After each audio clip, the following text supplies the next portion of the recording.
Today, Addie are thrilled to kick off this session with a fireside chat with our colleagues. The purpose of this fireside chat is to get you all settling into the session and thinking. You might have come from a meeting, or you were in the middle of a report or responding to an onslaught of emails. So before we dive into peer brainstorming pods, feel free to listen in for now. And perhaps connect some of the speakers' experiences to your own. You are also most welcome to drop any questions that come up for you during the discussion in the chat box. All right, with all that said, I'd like to introduce our fireside speakers. I'd like to firstly welcome Gitao and Bori. Gitao is Ideal Senior Technical Advisor for food security. He has extensive work experience with USAID-funded food security activities, from technical advising at the HQ level to managing projects in country, such as Malawi, Rwanda, and South Sudan. We also have Jenny Harrell joining us today. Jenny is Ideal's project learning and adaptive management advisor.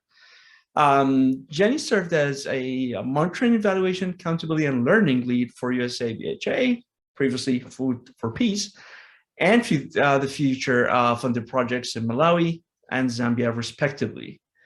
Finally, we have Piers Buckhook. So Piers is the CEO of Acute Insight. It's a firm that specializes in strengthening organizational learning and knowledge management. Piers has advised agencies such as USAID, UNICEF, DFID, and the World Bank, among others. Fantastic. Thank you, Addie. Before anything else, I want to ask our panelists, and perhaps to start with Jenny. Jenny, what do we mean by knowledge, and what is our scope here, especially as it relates to folks in the room? Yeah, thanks, Camille. That's a great question, because there's a lot of different types of knowledge that are important in projects. And I can think of a couple off the top of my head that would be probably the most relevant for discussion here in this group. So one, there's the knowledge that staff members carry around with them and collect as they go through their daily actions, the daily actions of their job, right? So this is basically what's in their head, the learnings from the successes and the failures of what they're doing throughout their day. We call this tacit knowledge. So basically, like I said, it's what's in your head. That's the tacit knowledge. And it can be surfaced through formal ways, after action reviews, quarterly meetings, pause and reflect sessions, or through informal discussions in offices like in the field, or maybe at lunch, in the kitchen, during coffee breaks. Like, these are informal ways to get at some tacit knowledge as well. But there's other kinds of knowledge too that are really important. And that would be more formal knowledge that you might get through monitoring, evaluation, research activities within projects. So that's explicit knowledge, and that's captured in many different ways through reports, papers, blogs, manuals. So that's like the captured knowledge. It's explicit and it can be referred to. So the key is that this data is much more easy to access and creates more of what I would call an evidence base. So this type of knowledge is the smallest portion of your available knowledge. Really, most of that knowledge that's in the project is in people's heads. It's that tacit knowledge, and it's rooted in context, experience, practice, and values. Right, thank you. Thank you very much, Jenny. So great. I looked up USAID's definition of knowledge management myself, and per USAID, it can be defined, or like, knowledge management connects people to the processes and technology that will help them, do their work more effectively with partners to accomplish USAID's mission. Now, the knowledge management principle of knowledge, capture, sharing, and application often helps, the agency to adapt to rapidly changing events by incorporating lessons learned and past experiences into, the decision-making and program planning decisions. So that said, Gitao, in your time as an HQ-based senior technical advisor, how did this sort of definition translate to your own work? Yeah, thanks, Adi. I think from a HQ technical based, as an ST, a senior technical advisor who's working at HQ, this is a very vital role for working with an activity, ARISA. So HQ support will enable the team to facilitate capture sharing of learning within the project, especially across project partners. But it's also important that that knowledge is captured and shared across activities. And I think this is where HQ-based STAs, or it could also be regional technical advisors, they become very vital in helping the teams to capture and share the knowledge within the activity, but across activities in different countries. So I think for us, knowledge management really becomes that key about facilitating transfer and utilization of vital information.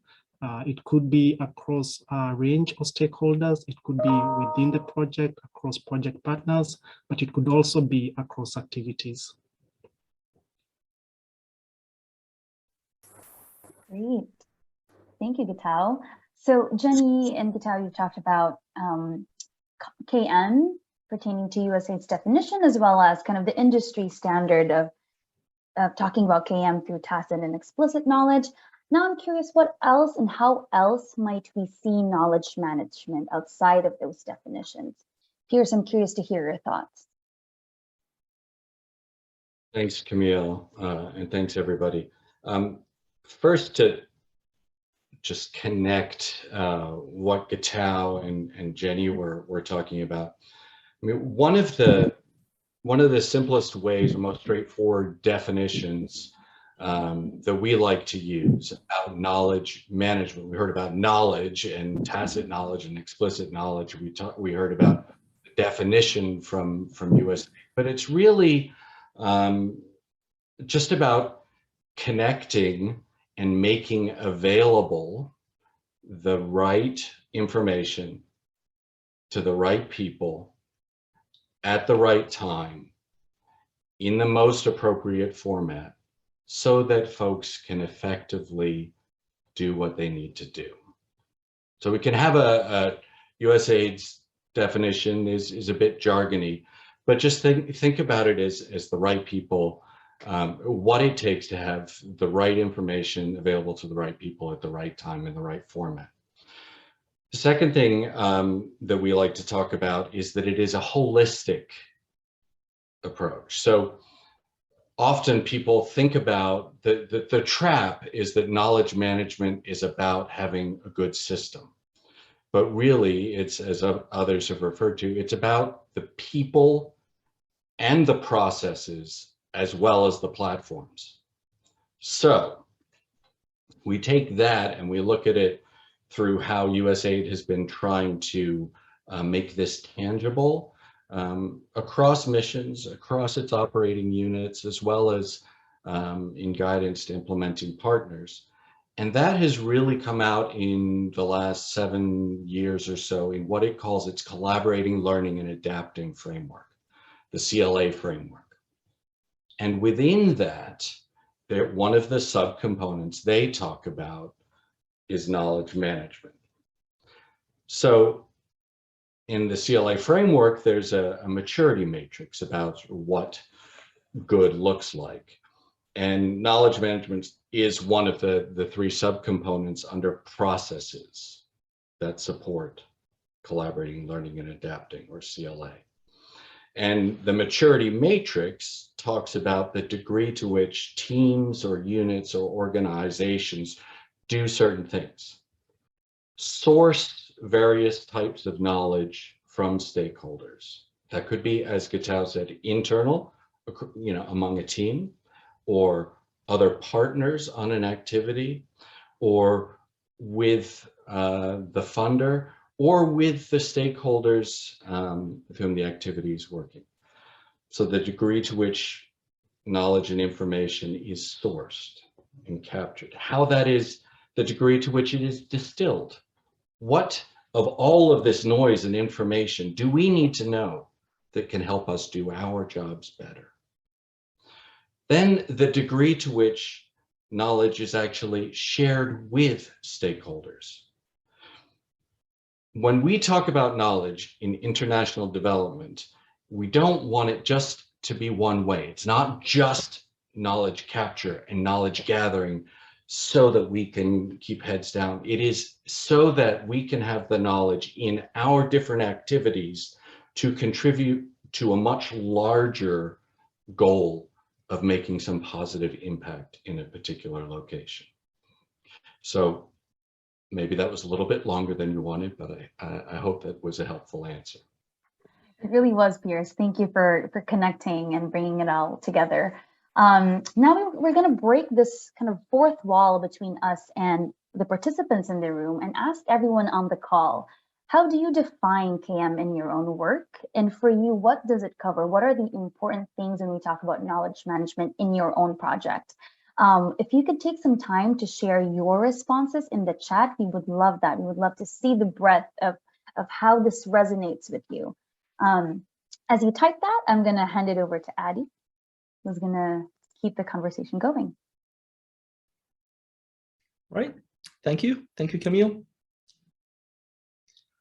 Okay, so back to you, Pierce. When you have to put together a knowledge management strategy or plan, where do you start? Who is usually involved in all this, Pierce?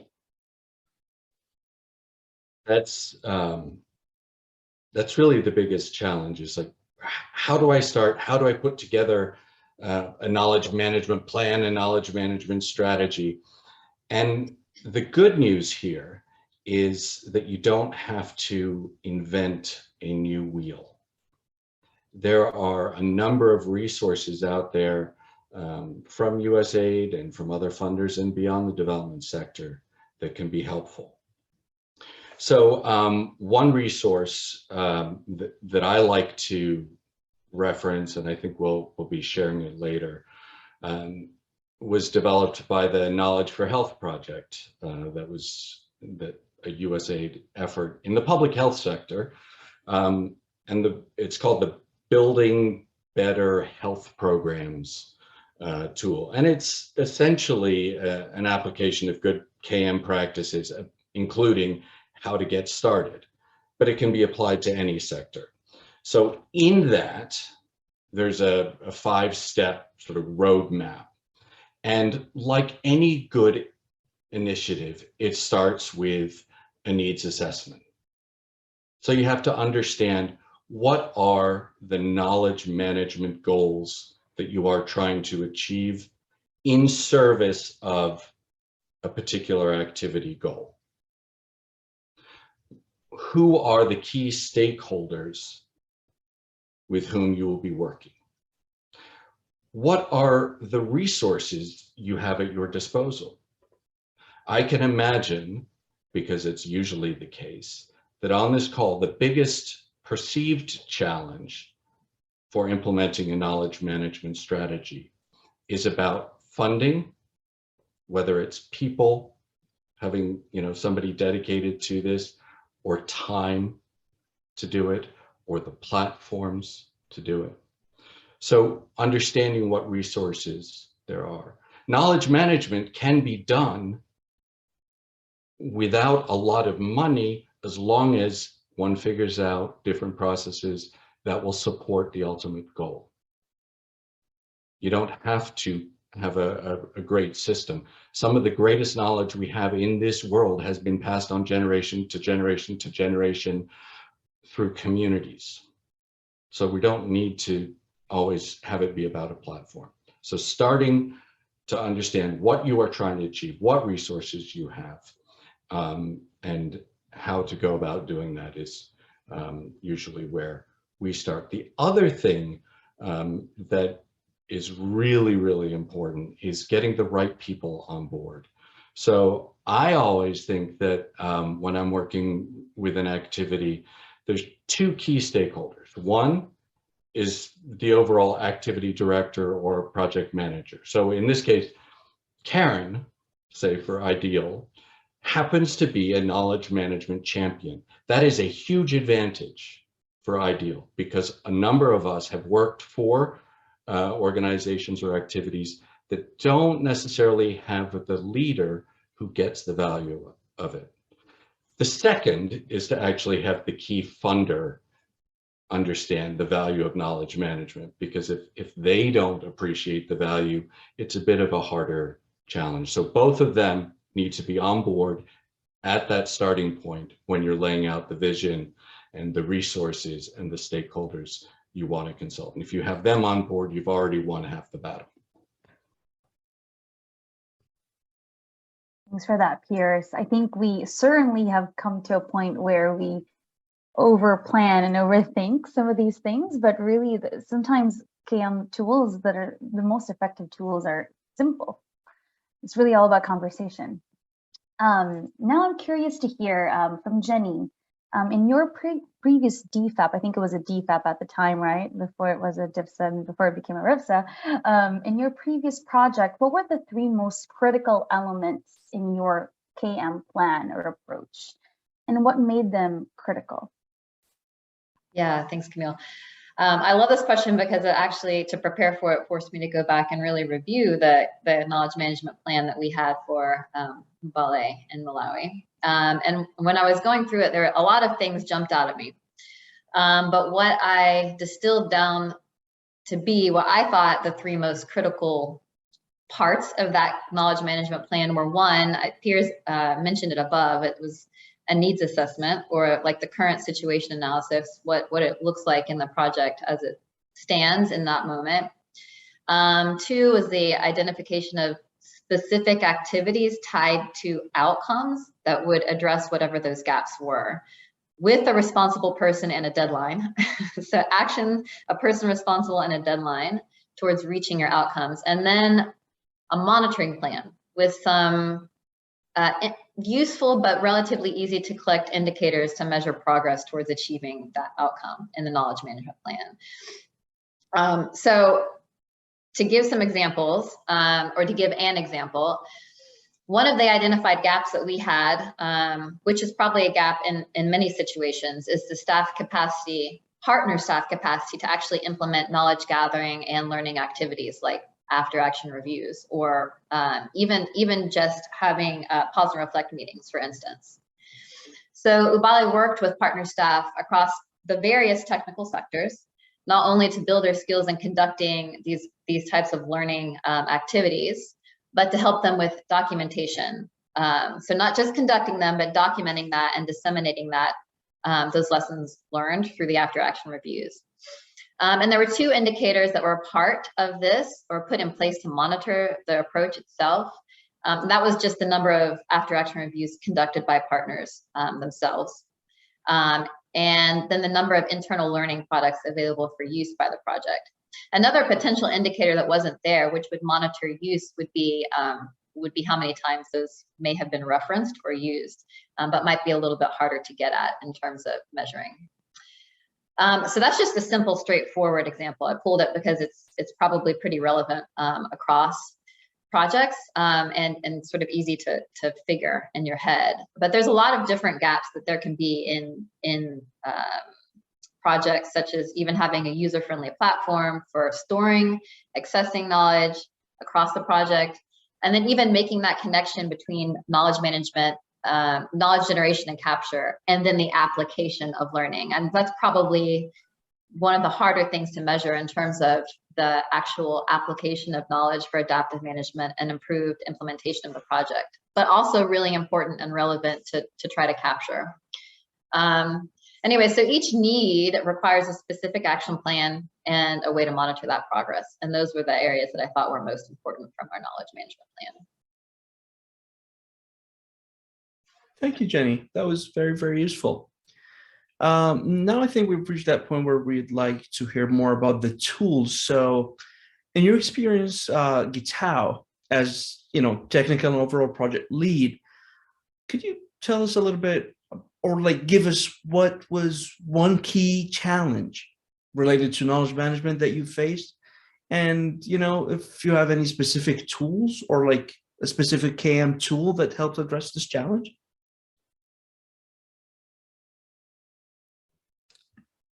Thanks again, Adi. I think one of the main challenges that I've seen across projects is the timely capture, sharing, and utilization of knowledge. I think we're all very busy, and if we're busy at HQ, I do find that project teams, activity teams are even busier, just trying to stay ahead of the needs of the community and the different stakeholders that they're working with. So there tends to be an over-reliance on documentation. At least we push that way too often. And that can serve as a disincentive for gathering and processing information.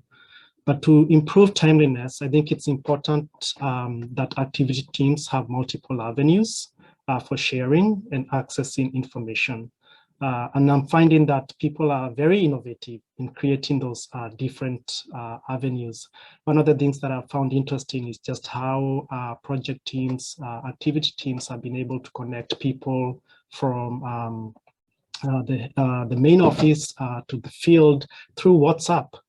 I've seen a lot of activity teams use WhatsApp as a tool for knowledge management. And I think it's because WhatsApp itself is easily accessible. It's a platform that a lot of people are familiar with and spending a lot of time on. So why not take advantage of a tool like that to enable people to share and capture information? But I think it's so important that the process itself is simplified. A lot of times when we think about knowledge management and we think about the science behind it, some of the definitions we've had, it can seem complicated, it can seem intimidating. And this is a real challenge, especially when you have partners that may not be looking at it from the same angle as maybe the HQ folks or the project leadership. So it's very, very important that the knowledge management process itself is simplified. I think the only thing I would add is that creating those intentional opportunities for knowledge capture, knowledge sharing, and knowledge utilization, especially that utilization piece, is so, so important. And I've seen teams really, the teams that are able to have intentional pause and reflect, and the teams that are able to build incentives so that people who are very active in capturing and sharing knowledge, they get the acknowledgement, they get the positive reinforcement. That becomes a really positive way of improving the way the project overall approaches knowledge management. Thanks, Gitao. I really like your point about intentionality, and that's also a theme I've read in the chat. Something about, there's something really powerful about building in these important moments during the project to capture knowledge as opposed to just letting it happen. Now, I wanted to pick, this is really for everyone on the panel. Do you use a certain framework or follow a certain process when you decide on the set of knowledge management tools you'll be using for your activity or project team? There's so many out there. So many approaches, so many processes, technologies. How do you decide on which ones you're going to use? Curious to hear from the group. I can start. So I sort of mentioned this earlier. So I basically start with a basic framework. It works for knowledge management, it works for organizational learning, it works for adaptive management, it works for CLA. Which is what I call the 3 Ps: the people, the processes, and the platforms. And if you have your knowledge management goals established as part of the needs assessment, then you can ask yourselves about what CAM approaches are most appropriate and realistic for your plan. So you can't say, I'm going to have a global technology cloud-based platform if you're working in a place that has unreliable internet, right? So what is the appropriate approach that you would use? And then how it will be used to support your internal and external stakeholders, that's the people, how they'll integrate with or improve how you do things, the processes, and what mechanisms to use. And one of the things that we found really helpful is in talking about collaborating, learning, and adapting, that USAID talks about tools and processes being systematic, intentional, as you've picked up on, Camille, and resourced. So, and the resourced can be anything from, doesn't necessarily just need to be funding, it can be leadership support for time to do this.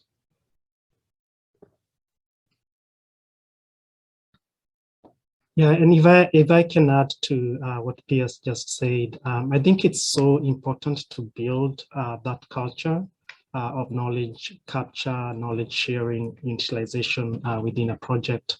I think we've seen a lot that this doesn't happen accidentally. So I think Piers was talking about the importance of leadership being on board and creating the motivation that the team needs.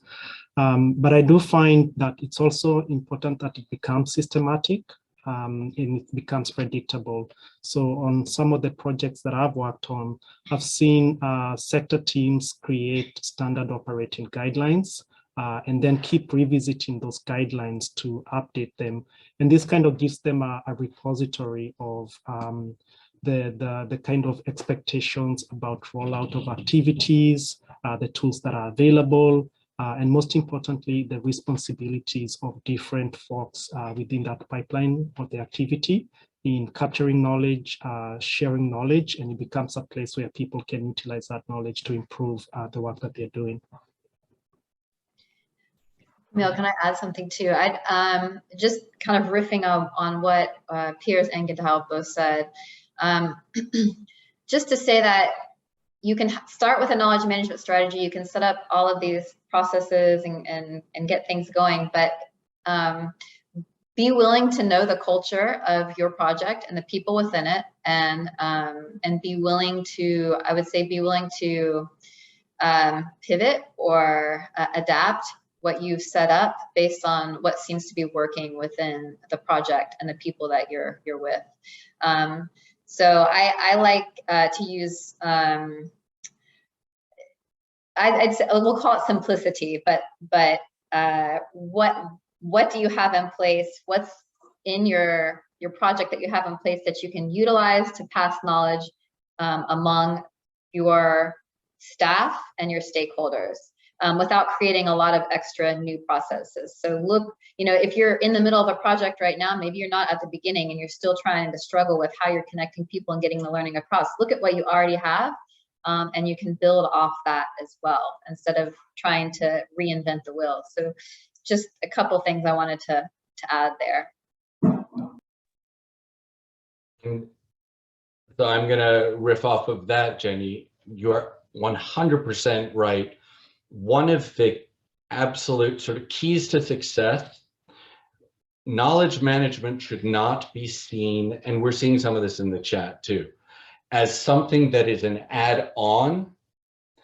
These are activities that should be integrated into processes you already have. So as you're talking about, Jenny. So one of the, in a dysfunctional, not very learning culture-based setting, one of the most frustrating activities during a work week is a meeting. How many meetings do we have? We have too many meetings, we can't do our work. However, in a learning-based culture, one of the most effective knowledge management tools is a meeting. It is just how you set about doing that. What is the intention of the meeting? Is this just a, we're just all reporting what's going on? Or is it an opportunity to connect dots, to learn from each other and pivot based on new information that we're hearing? So whether it's collaborating, learning, and adapting, knowledge management, organizational learning, that integration into activities, because it's very, very hard to go in and say, okay, we already have all these things that we do. Now we're going to add this on and this on and this, and it feels like more work to do. So how do you simplify all of the processes with a more learning-based knowledge management approach? Thanks for that, everyone. I think we have 2 minutes before we have to jump into the next section. And I think there's a point here that is recurring. And I wanted to ask our Fireside panelists, what have you tried when it comes to motivating and incentivizing, recognizing and rewarding your team to participate in these activities that are already embedded in the project, but also have a KM component? And I think there are still certain knowledge management events or activities in a project that are maybe a little bit in addition to what they have to do, especially the documentation. I'm curious to hear, Jenny, Gitao, Pierce, in your experience, what have you seen has worked when it really comes to building that learning culture and incentivizing each member of the team to participate in that culture? I know it's the $1 million question. And if others in the room have experiences with this, feel free to also type responses in the chat. Go back to leadership and say that it's often modeling it from the top. I'll give you a very specific example.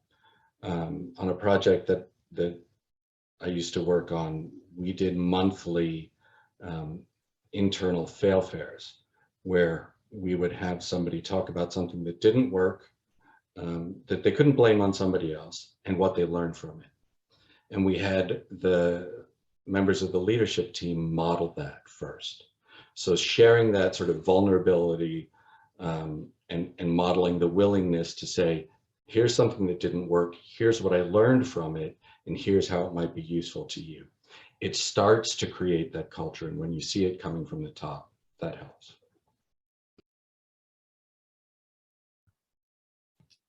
Yeah, and I would say, I think for me, demystifying the knowledge management process, it's just so important. And I think leadership plays an important role here to remind everyone that they are part of this network of knowledge within the project, of culture, of sharing and utilization. If you can help people share knowledge on the go, so that they don't feel as if they have to get back to the office and spend all this time sitting behind a computer in order to share knowledge. I think that becomes very, very important. And then just, building a culture where it's about storytelling. It's about telling the story of our project, of your role, of your engagement with the communities, and even being able to share that back with folks in different ways. So I really like WhatsApp, but I think it's any platform that people have on their phone that makes it easier for people